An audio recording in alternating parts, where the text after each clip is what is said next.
President Trump is cheering on Orange County's decision to fight the sanctuary law. Roll tape. Look back. See what was happening. Our country had very little pride. You look at what's going on in California, Orange County. They've had it. There's a revolution going on out there. Sanctuary cities where they protect criminals. They protect murderers. They protect people that you don't want on the streets. Other places in California said, we don't want that. First time they're speaking up. Joining us now is Morgan Murta, congressional candidate in California. Morgan, welcome to the program. Good to see you. Thank you, Stuart. How are you? Oh, I'm remarkably well, surprisingly enough. Now, first of all, before we get to Orange County and sanctuary cities, I made a joke earlier about, we found a half dozen Republicans in California. But as I understand it, you guys may be gaining some ground. Tell me.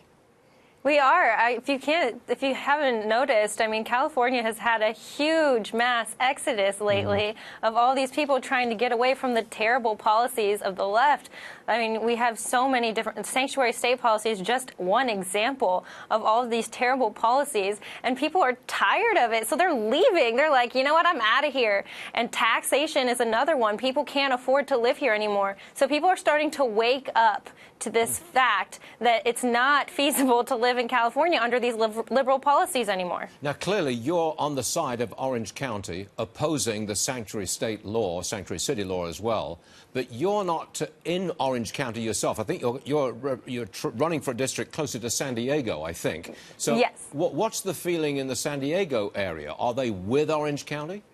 Yes, so San Diego County is actually, the Board of Supervisors is going to talk about this on April 17th on tax day. They're going to have a conversation about suing California and following in the footsteps of Orange County, which I am very proud of San Diego County for doing. Escondido mayor is the one who proposed this, and so I'm really proud of them. I'm really proud of Los Alamitos for stepping up to the plate and being the first to start this trend, and I hope that more counties follow suit. Morgan, I have to throw this one at you. I want your reaction. As you know, a California judge has ruled that coffee, repeat, coffee, must carry a cancer warning. Look, I hear you laughing there. I know we can't see it. I hear you laughing. But you guys, you've got to deal with this. Exactly. This is just another example of California overstepping and being ridiculous. Air pollutants are the biggest, cancer threat to every person in the world.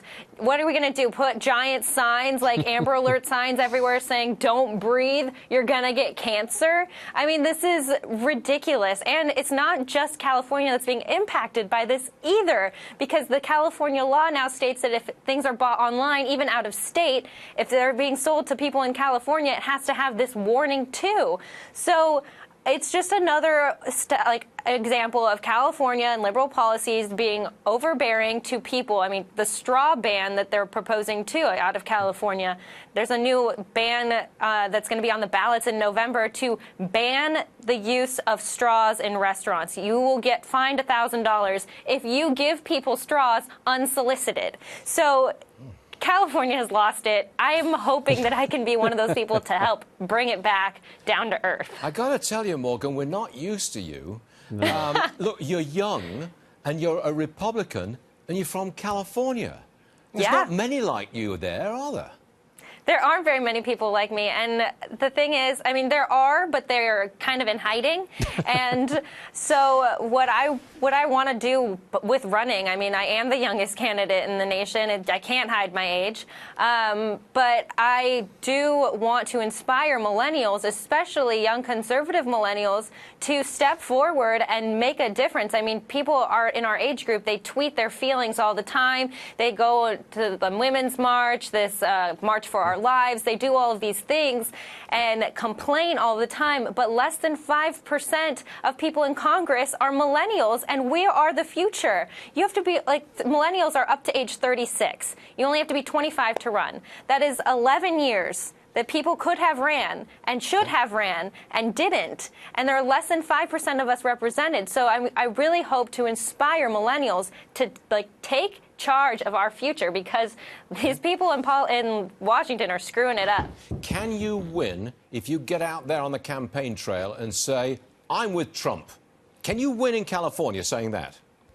So in California, not so much. I mean, he got 20-something% of the vote, but he is, I mean, I think that there are a lot of Trump supporters here that do understand that I can't just go out and say, you know, Trump, go Trump all the time. But I can say that I will be an ally to him in Washington. We need to get people in Washington. We need to keep control of Congress. Otherwise, things are going to continue to go back downhill. I mean, we climbed so far out of this ditch that the Obama administration and Obama policies dug us into, and we've gone so far already. We can't backslide here. We can't.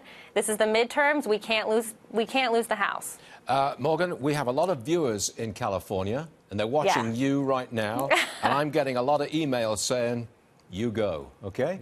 All good stuff. Morgan, thanks very much for being on the show. We do appreciate it, and happy Easter to you. Thank you. Happy Easter. Sure thing.